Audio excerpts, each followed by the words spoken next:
Welcome back, everybody. Good to have you with us. It was, of course, a good night for our two Arsenal fans here at the desk. Not such a good night for the third man at the table. Good, Micah, yeah.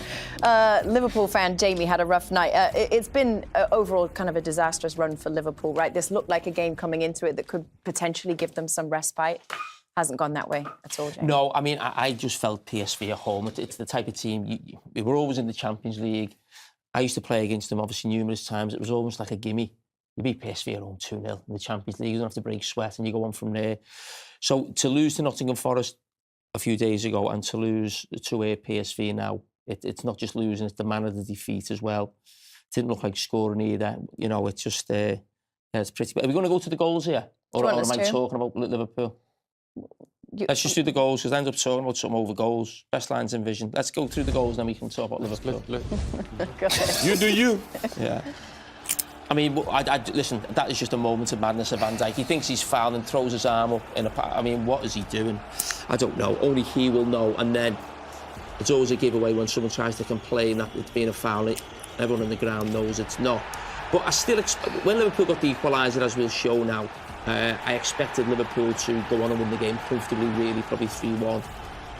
Probably should have been ahead going into half-time. I think they hit the woodwork. But Szoboszlai's been one of the shining lights this season, gets the goal for Liverpool. And then you just think they're going to go in and win the game. As I said, they should have been up before half-time. The start of the second half was a disgrace. Till made it 2-1 next, didn't it, Jay, really? I mean, gets away too easy there. 6 at 7's, great little pass, and it's a wonderful finish. It really is. I mean, that's a little bit too easy there. No pressure on the ball. Time to make the pass. Really good run, and then can you finish it off? Excellent finish from PSV. And then, TT. You say his name? I mean, Konate, I mean, listen, it gets to the stage now where you actually feel you shouldn't criticise him.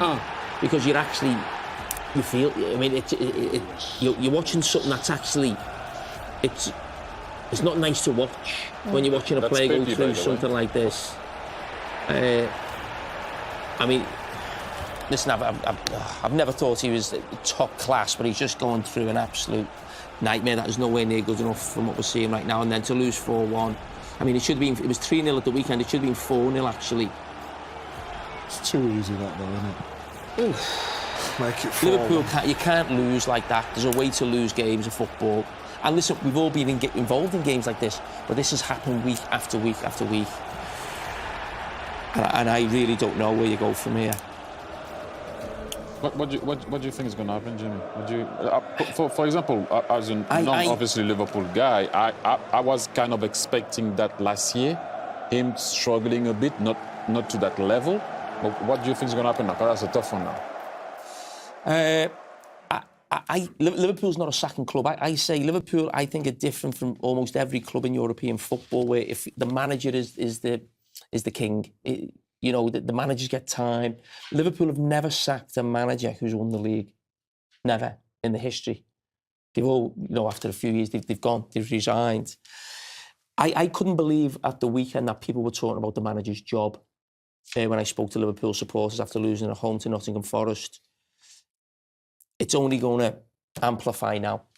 And I've always been in the camp of you stick with the manager, because I'm angry with the players, if I'm being totally honest. I'm really angry with the players. But it does get to a stage with any manager at any club where I always use this word, untenable, where it almost feels like it can't go on any longer. I'm not quite there yet personally in terms of the manager, but I know a lot of supporters will be. But I've had a lot of time to think about it, because I knew the game was over well before the final whistle. I think what you see now is Liverpool in 2018 under Klopp starts this sort of journey of being a great team, and then Slot comes in. And we're now, 7 or 8 years later. The catalyst for Liverpool at the very start of that run was Alisson, Van Dijk and Salah. Alisson's injured a lot now, so he doesn't play so much. But you're watching Van Dijk now, not the same player. And Mo Salah looks like his legs have gone.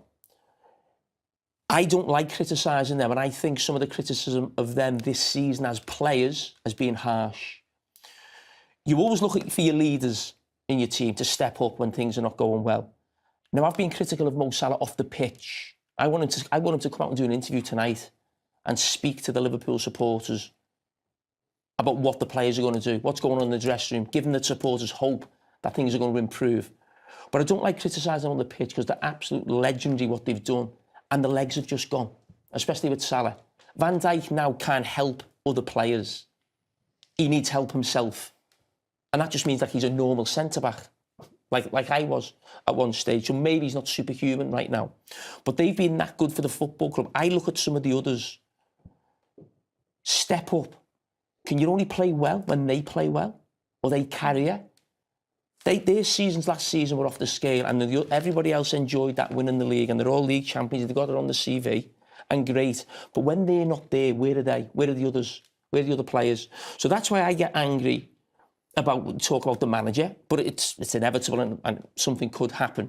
But in terms of the players and the way they're performing now, that is, I mean, not acceptable for Liverpool Football Club. And I actually think, and maybe I thought this a little bit last season, are some of them good enough for Liverpool if Liverpool want to win the biggest trophies? We saw them at Newcastle in the Carabao Cup. We saw them against PSG away from home last season. I mean, woeful performances.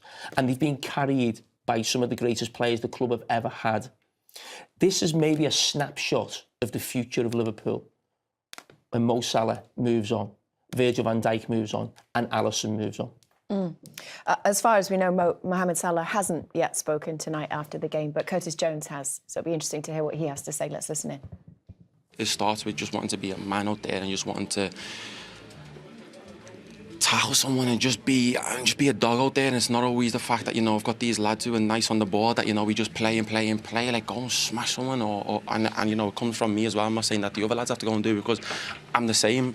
I'm in the exact same boat that, you know, that the lads are looking at me as well, say, go on then, smash someone. So, you know, it's got to be on me and the rest of the lads to change this around, to not be so nice where teams are coming here thinking, oh, we're going to win here, we're going to score 2, 3, 4 goals. No, you come in here, and this used to be, you know, it used to be a place that you hated to come, you know, with the fans, with us, and how we played, and how we go and press, and we're just absolute dogs, and then we have the ball, and then we play, whereas now, you know, we hardly even play. You know, there's times when we do play, but off the ball stuff, I think that's the stuff that has to change. Do you want to react to that? Do you want to talk about a different angle? Yeah, Curtis Jones is not young anymore, actually. You know, he's a local player and he's passionate. He's obviously hating right now, and he's given an interview that will probably go everywhere. I'd love to have seen Mo Salah speaking there rather than Curtis Jones coming out. But when he's saying we need to put a tackle, we need to go to the ball, who's stopping you? The only thing in football someone can't stop you doing is running.